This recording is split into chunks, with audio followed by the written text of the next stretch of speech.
Tā visai loģiski turpinot iepriekšējo stāstu par infrastruktūru, man būs īsais stāstiņš par jaunumiem failsistēmu jomā, par BTRFS failsistēmu, kas ir tā kā salīdzinoši jauna lieta Linux vidē.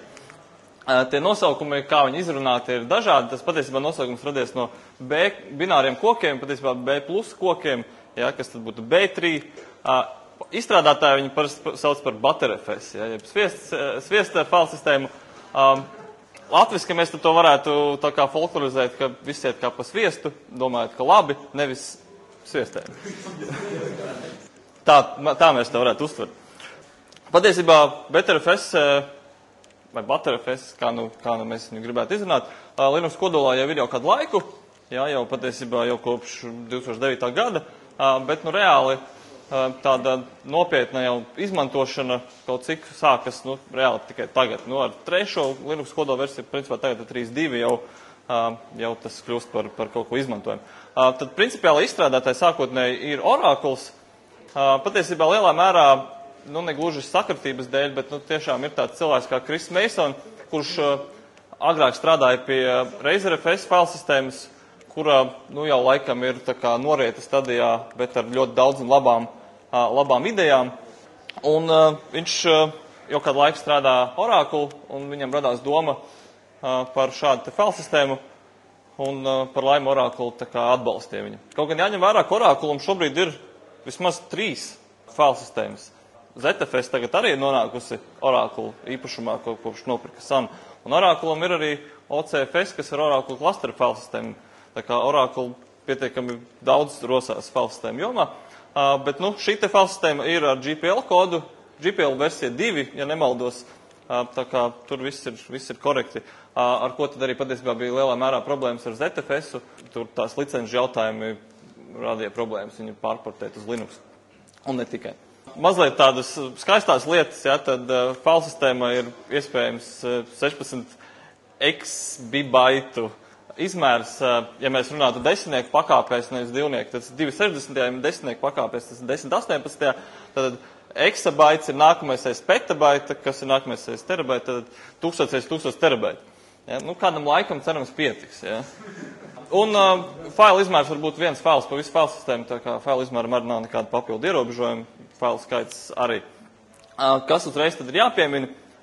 Kontrolsummas, jeb CRC, ja, tiek veidots automātiski uzreiz gan datiem, gan metadatiem. Kas nozīmē, ka ja kādā brīdī ar pašiem fiziskiem datiem kaut kas aiziet greizi, kāds bloks aiziet noflipu, tā kā pārlis no 0 līdz uz 1, ja, kā mēs to zinām, ka tur kosmosa ietekmē viens no cik tur baitiem, ja, cik ilgā periodā var nomainīties, tad teorētiski šo te vismaz var nofiksēt. Ja, ka ir mainījušies dati. Ja mums ir rezerves kopija, tad mēs varam arī to izlabot, bet vismaz failsistēma mums pateiks, ka tas ir kaut kas cits nekā tas bija pirms tam, jo šobrīd ar esošajām failsistēmām mēs bieži vien to nemaz arī nevaram pateikt. Ja tas viens baits ir nomainījies JPEG bildē, tad iespējams, ka mēs tur nekad arī to nepamanīsim, mums tas neko neietekmēs, ja tas nebūs kādā redzamā vietā.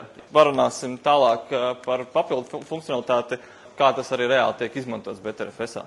Kāds princips, kas tiek izmantots BTRFS-ā, ir copy and write. Šī ir copy and write failsistēma, līdzīgi kā bija arī ZFS. Tad ideja galvenā ir tāda, ka vienmēr jauni bloki tiek rakstīti citā vietā. Ja mēs arī kādu failu mainam, mēs to failu ielasam atmiņā, kad mainītie bloki tiek rakstīti citā vietā. Tas ir tāda galvenā lieta. Līdz ar to nekas netiek pārrakstīts. Ja tur tieši pārrakstīšanas brīdī kāda problēma rodas, disks, dators izslēdz, elektrība beidz, vēl kaut kas, netiek nekas pārrakstīts pāri. Un kopā ar to, ka šai failsistēmai var veidot momentu uzņēmumus, ja to ko sauc par snapshotiem, ja, ka tad mēs varam tā kā nofiksēt failsistēmas stāvokli konkrētajā brīdī, un mēs to varam izdarīt tā kā momentāli, nav mums uz tev jāgaida, mēs ievedam komandu vai piespiežam pogu, un tas ir izdarīts. Ja.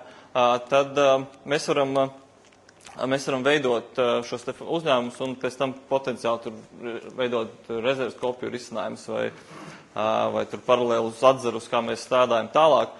Un tā ideja ar šo te snapshot veidošanu ir tāda, ka tajā sākotnējais mums ir, pieņemsim, stāvokli 4 bloki, ir identiski, ir tā kā viss standarta situācija. Mēs uztaisam snapshotu, un tajā brīdī reāli nekāda kopēšana nekas nenotiek. Tas nenozīmē, ka mēs uztaisīšu šobrīd rezerves kopiju un kaut kur nolikuši citur. Mēs vienkārši esam piefiksējuši stāvokli.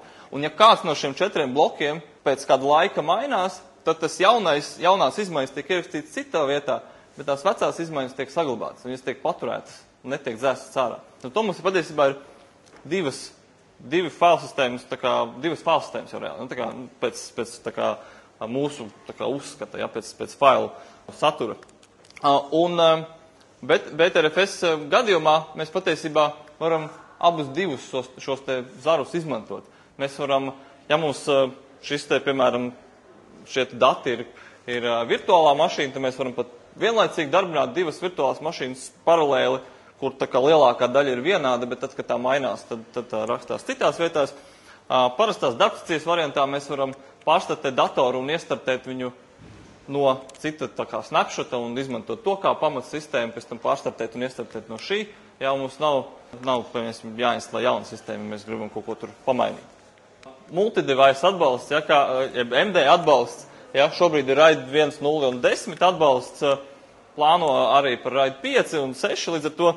Šajā gadījumā, ja mēs tā kā, piemēram, runājam par RAID 1, tad klasiskais variants, mēs ņemam divus identiskus diskus vai divas identiskas partīcijas, saliekam kopā, spogulis, ja, tad visi dati savā starpā tiek spoguļot. Šajā gadījumā BTRFS izpratnē RAID 1 var sastāvēt arī, piemēram, no 5 diskiem.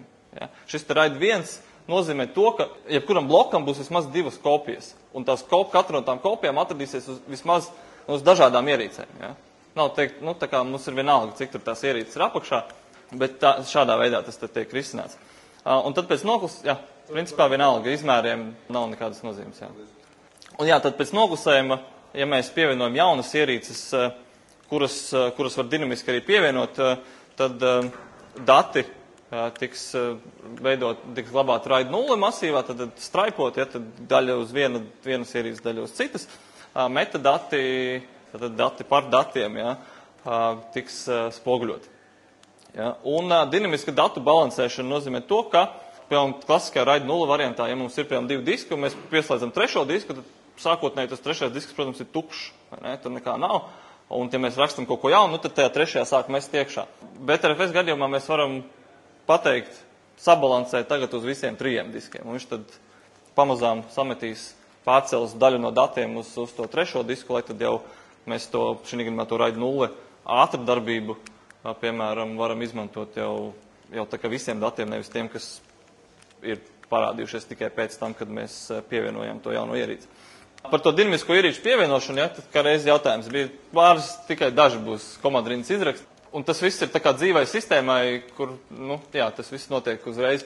Sākotnēji, ja pieņemsim, mums ir pat no partīcijas, nevis no diska uztaisīt viena failsistēma, ja, kurai tad ir 15 gigabaiti. Citu, BTRFS arī dinamiski piešķir, tā kā pati sevi paplašina dinamiski ar ideju, ka, ja mums arī ir iedot 15 gigabaiti visam tam BTRFS-am, tad viņš sākumā viņš pa gigabaitam ņem klāt, kā tas gigabaits beidz, tā viņš atkal alocē uz priekšu.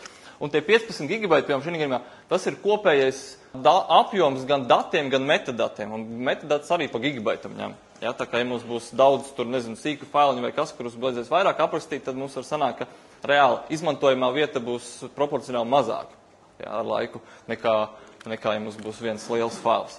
Ja, un tad tos gabalus pa gigabaitam ņem nost no tā visa apjoma. Un, pieņemsim, šī gadījumā te bija diskam vēl viena partīcija, un tā partīcija tiek pielikta. Tepat, kā redzat, partīcijas nosaukums nenomainījās, palika tas kā SDA1. Patiesībā es viņu varu pēc tam montēt klāt gan kā SDA1, gan kā SDA5, ja šī gadījumā, ka tās divas nav nozīmes. Un te vienkārši parādās, ka ir divas, un tad šī gadījumā vēl viņš bija, ka aizņemtā vieta ir 0. Un tādā pašā veidā var nodzēst. Un galvenais, ka var nodzēst šī brīdī arī to pirmo, kurā reāli ir dati.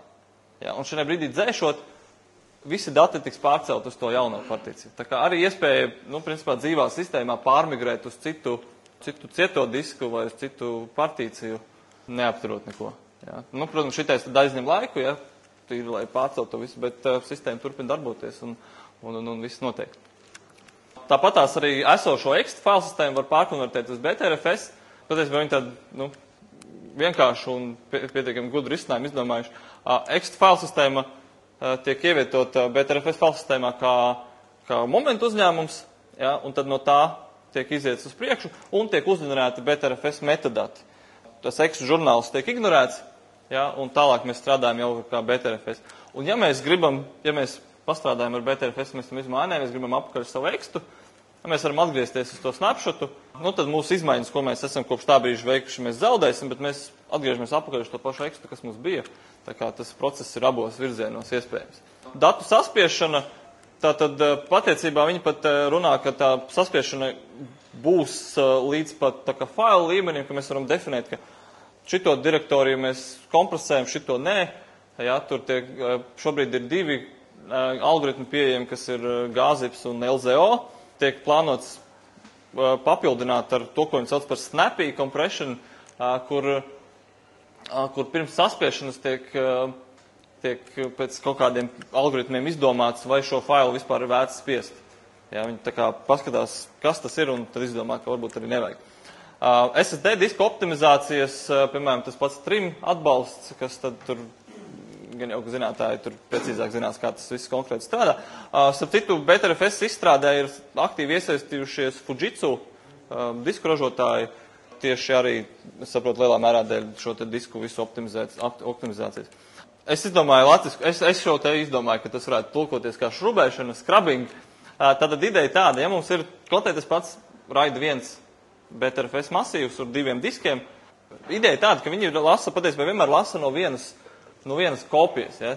Līdz ar to, ja, piemēram, otrā kopijā, kur ikdienā netiek izmantota, tajā rodas problēma, tā uzreiz netiek detektēta. Tāpēc ir ieviests tāds šrubēšanas, jeb scrubbing mehānisms. Šobrīd viņš ir tā kā uz pieprasījumu, bet tiek plānots viņu ieviest arī, ka viņš uzmanīgi ik pa laikam varētu fonā darboties, ka viņš tad iet cauri datiem, rēķina datu kontrols summas un salīdzina ar iepriekš piefiksētajām kontrols summām.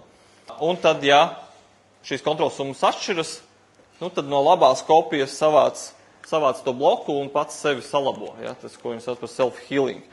Līdz ar to tas tāda potenciāli ļoti laba lieta, ka file sistēma varētu normālos apstākļos pati sevi arī salabot un uzturēt labā stāvoklī. Bet, tā kā tomēr šī ir jauna file sistēma, tad FSCK BTRFS rīks vēl īsti nav. Ja, tā kā, ja tomēr kaut kas aiziet tā, ka kā ar parastām lietām mēs netiekam galā, bet šobrīd ir ļoti aktīvs darbs. Tieši šī ir projekta šobrīd lielākā prioritāte palaist šo te rīku. Jau kaut kādās tur beta stadijās viņš ir pieejams. Un pat, man liekas, ka Ubuntu arī bija tāds FSCK BTRFS kā komanda ir, bet īsti man palika iespējas, ka viņi īsti vēl neko nedara. Ja, ka tur viņi ir, bet nav vēl izmantojami. Ja, tā kā vēl varbūt tā kā tādā lielā produkcijā izmantošanai vēl īsti varbūt nav gatava, bet vēl interesanta lieta par BTRFS, ka pagaidām grubam ir tā kā sāknētājiem, bootloaderam ir problēmas ar BTRFS izmantošanu. Turklāt es tā kā līdz galam tā kā nesapratu to problēmu. Vieni runāja, ka problēma tieši, ka tīri funkcionāla, bet citur gāja runa, ka grupas ir šobrīd jau grupa 2 ir GPL3 licence, savukārt BTRFS ir GPL2, un kaut ko viņi tur nevarot sadalīt, un kamēr tas nav atrisināts, tikmēr tad grupas neatbalsta. Tātad labākais risinājums un vienkāršākais ir to pašu būtu daļu, kas ir kodola, tā kā saturs, tad būtu direktorija, to liek uz atsevišķas partīcijas, tad nelielas. Bet visu pārējo saknes direktoriju var turēt uz BTRFS. Potenciāli, ko ar šādu te lietu var darīt, jau tā kā klāt liekot jau iepriekš runātajā, ja mēs potenciāli varētu taisīt reālā laika izmaiņa, incremental rezerves kopijas, kur mēs reāli, principā, jebkurā momentā, ik pat tur kaut vai sekundē, ja mums interesē, varam taisīt snapshotus, ja, un zināt, ka tieši tur 12.03, 35 sekundēs stāvoklis bija tieši šāds. Jo klasiskajos backup risinājumos, ja mēs palaižam tur kaut vai to pašu AirSync, ja, un viņš tur pusstundu kopē, tad mēs domājam, tad kā mēs varam uzskatīt, cikos tas backups ir uztaisīts. Tā kā viņš sākās, tā kā beidzās, tā kā pa vidu, ja tā ir dzīvā sistēma, kurā visu laiku mainās. bieži vien varbūt tas nav svarīgi, bet tikpat daudzos gadījumos tas ir svarīgi. Jā, tāpat pašizārstēšanās, ir self-healing, par ko runājam. Un potenciāli to pašu rezerves kopijām, ja tad jau manīju tā kā rakstus par to, ka ir darbs noteikti pie Nautilus, ko sauc par Nautilus failu pārlūkā, ko sauc par time slider, kas lielā mērā izklausās pēc iedvesmas no Time Machine, ka varētu tad pēc šiem te snapshotiem šādā te veidā mēs atveram vienu direktoriju un tad apakšā mums ir laika joslu, un mēs varam mierīgi pārvirzīties šurp turp un skatīties, kā šī direktorija izskatījās pirms dienas, pirms nedēļas, pirms mēneša. Ja, un tā visa informācija ir. Un tā kā viss šī izmaiņas notiek bloku līmenī, nevis failu līmenī, tad, ja mums ir, tur pieņemsim, gigabaita fails, un tam ir izmainījies tikai viens bloks, tad mums arī tikai pa vienu bloku vairāk tas aizņems vietu. Nevis kā klasiskajos risinājumos, tad mums ir vēlreiz tas gigabaita fails jāpārkopē. Ja, tā kā tas ir tāds pozitīvs pasākums, ar ko tad varētu tiešām ļoti efektīvas rezerves kopijas risinājumus veidot. Un tādi jau pašdarbnieku skripti jau patiesībā jau ir neviens vien. Un, jā, izstrādātājiem tie paši paralēli zaru veidošana, viens, ko jūs minēju par tām virtuālām mašīnām, ka mums tad varētu būt uzreiz, ka var paralēli darbināt vairākas virtuālas mašīnas no vienas tā kā saknes. Tāpat arī tam pašam Ubuntu, ko uzinstalējums BTRFS, viņam sākumā jau kodola parametros ir pierakstīts, no kura tie saucās par subvolume, viņiem tie snapshot reāli, no kura subvolume startēties. Ja, ja jūs uztaisat tai pašai saknes direktorijai jaunu ekrānu momentu uzņēmumu, jūs varat pēc tam tajā pašā kodolā grubā padot parametru, tagad mēs startēsim no šitā, ja, un to mainīt uz priekšu. Ja, tā kā tos var paralēli patiesībā turēt, ja jums ir, teiksim, 2, 3, tur dual boot, triple boot, Ubuntu sistēmas, kur katrā jūs tur izmantojat kaut ko mazliet citu, bet visas pēc būtības ir identiskas, ja tu jūs varat uzinstalēt vienu, uztaisīt snapshot un uztaisīt jaunu ierakstu grubā un lādēt nākamo jau neinstalēt no jauna, bet paralēli. Tā kā tās iespējas ir plašas. Principā divas lietas, ko es ieteiktu apstīties. Viens tā kā oficiāla mājaslapa, kas ir patiesībā kodola mājaslapā iekšā, bet tāds ļoti interaktīvs un interesants stāsts ir viens no arī Oracle pārstāvjiem stāsta nepilnas stundas garš video, kur viņš ir demonstrēja visādas interesantas lietas par BTRFS no konferences Linux Conf Austrālija šī gada janvārī. Ļoti interesants stāsts par BTRFS un ar reālām demo lietām. Tā kā Oracle izstrādāties, saprot, tās jaunākās BTRFS lietas ir tieši Oracle OC, kā viņš tur sauc, tas Oracle Linux versija. Ja. Piemēram, ko Oracles jau ir ieviesis ar tiem visiem snapshotiem, jums ir RPM bāzētu sistēmu updaters, ja, atjaunināšanas programma, ar jums pirms sistēmas atjaunināšana uzstādīšanas uztaisa snapshot. Tad, ja pēc atjauninājumiem kaut kas notiek ne tā, kā tam vajadzētu būt, jūs varat jebkurā brīdī atgriezties uz stāvokli, kāds bija pirms atjauninājuma uzstādīšanas. Ja? Jebkurā brīdī, ka jūs kaut ko jaunu liekat sistēmai klāt, kas varētu kaut ko sabojāt, uztaisat snapshotu, uzliekat pati, strādā labi, nestrādā, dzēšam, nosliekam, atgriežamies vecajā stāvoklī un turpinam uz priekšu. Ja? Un tās ir tās lietas, ko tad tagad var darīt, un noteikti daudzas citas lietas, kas nāks klāt. Jautājumu, un tas darbīdi arī par to, vai BTRFS-am ir tas, ko sauc par deduplikāciju, par ko ZFS bija gan tā kā populārs, gan arī nepopulārs. Pagaidām nav. Deduplikācija tad ir, ja mums ir divi identiski bloki uz sistēmu, uz diska, tad vienu izdzēš, lai neaizņemtu lieko vietu, un uz otru un tikai norādi. Problēma ZFS-am šī bija ar to, ka ZFS-am līdz ar to vajadzēja ļoti lielu operatīvās atmiņas apjomu, lai turētu tās visas kontrols summas bloku, lai varētu salīdzināt, turētu atmiņā. Ja, līdz ar to tad parasti ZFS-am ieteica 4-6 gigabaita operatīvu atmiņas maz, kas jau vairs serveriem mūsdienās un arī pat darbsacījām varbūt nav tik traki, bet tomēr. Pagaidām tad viņi tā kā to deduplikāciju ir atlikuši mazliet tālāk, ka tas nav tik steidzami, pamatojot arī to, ka tomēr cieto disku izmēri ir pietiekami lieli un kļūst ar vien lielāki, vai arī taizeme visiem visiem tagad ir zināma, bet tomēr, ka tas nav tik aktuāli. Tā kā jā, paldies!